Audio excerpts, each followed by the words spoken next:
Welcome back to the Soundation. This is Swaythoven, and no one has told you how to utilize the imager like I'm about to tell you when you're trying to produce and mix some music, alright? So, what I have here is a stereo shaper, fruity stereo shaper, alright? Now, I added this to my piano to kind of just get some, just to try to change the matrix, so to speak, alright? Try to change like how it was heard through the speakers, alright? Now, I haven't really used this plugin that much.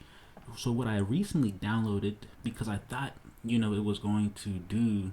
It is doing what it's doing, and it's the Ozone Imager too. All right, it's the stereo imager. All right, it allows you to see, visualize how the sound is being like produced, so to speak, where it's at inside of like a certain like a construct, so to speak. You give room, a hall, this, that, and a third. I mean, all right, but what if all so in Ozone Imager you have with, all right, you have mono and you have stereoize. Okay, so right now it's in mono and now it's in stereoize. You're not going to see anything is because, well, firstly it's kind of turned off. So like I said, you can kind of visualize where in this construct the sound is being put. All right, but the thing is that if you were to add reverb to this, it's not really going to be anything that you like notice. So like, in fact, let's just there's reverb on this piano already, totally fine, and let's see how it looks like through the imagery. It's not even on stereo eyes yet, by the way, so we kind of see that it's just like everywhere, all the sound particles. Now I'm gonna turn it down and we kind of see it's like directly right there. All right, so we changed the width. All right, now maybe that is like shaping it, but there is a difference. We can kind of hear the difference. If we put the stereo eyes, it puts through like the stereo, so to speak, and I like to increase the width. All right, because I want it to sound all the way there. Okay, but that is just like kind of like the tip of the iceberg. Is because I accidentally stumbled upon by putting the shaper and the imager in the same thing. All right, so I didn't even have the imager at first. I was using the shaper to get a more full sound. So I'm going to turn the reverb off. It might be easier to hear it this way. If not, I apologize. This is what it sounds like.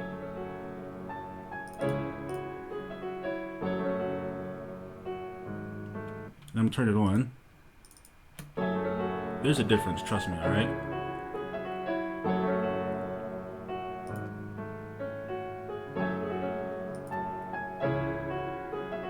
Now, we know that there's a difference is because when I put the imager on, guess what it allowed me to do? It allowed me to see the shape that I was, or like, basically where I was directing, see the shape where I was putting the sound, okay?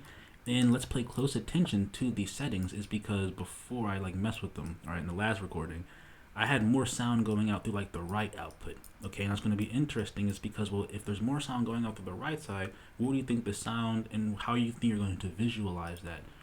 And well, what I've seen is that, well, now we have this red line showing up. All right. Now the thing is that it's showing up throughout this whole arc is because the width is wide. But if I were to like decrease this, I'm going to assume, hopefully, it got a little bit smaller. There's just less red. See, there you go. It disappeared right there. All right.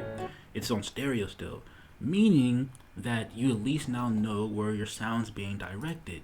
So if I were to increase the left side and decrease the right side, what do you think is going to happen? Well, now we see at least that it's going to the left. All right. If we were to increase the width, it won't sound so much to like a certain point in the left. You know what I'm saying?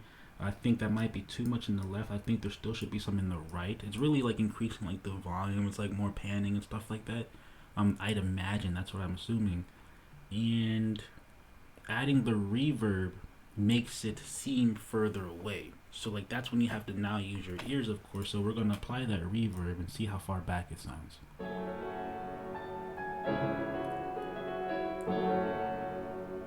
It is further back. I can hear it through my speakers. We don't see any red lines. It's because I believe we reached closer to equilibrium in here. Honestly, if we were to turn maybe the red up more, turn that down, the red's not showing up. It might be because we have the reverb. The reverb is kind of making it soft. So it's just like maybe with less reverb, it sounds like it's a hard hitting as if there's a wall there. So let's turn the reverb off and see if that red line shows back up. It does. So that red line probably indicates that it's just like kind of just harsh or hard, and maybe you can look for that. There's nothing wrong with that. I'm sure some audio engineer that's talking about LUFs or LFUs or whatever they're called is like, no, you got to be able to decibel gain -1 to the -3rd. I don't know anything about that, but what I can tell you is that when you're trying to produce your songs, just add like a stereo shaper, add an imager, and like see what you can do more. If you put something in the back of a room, you can add something to the front. You can add something, kind of beside that, right? You can just compose something more. You can be more than just a producer.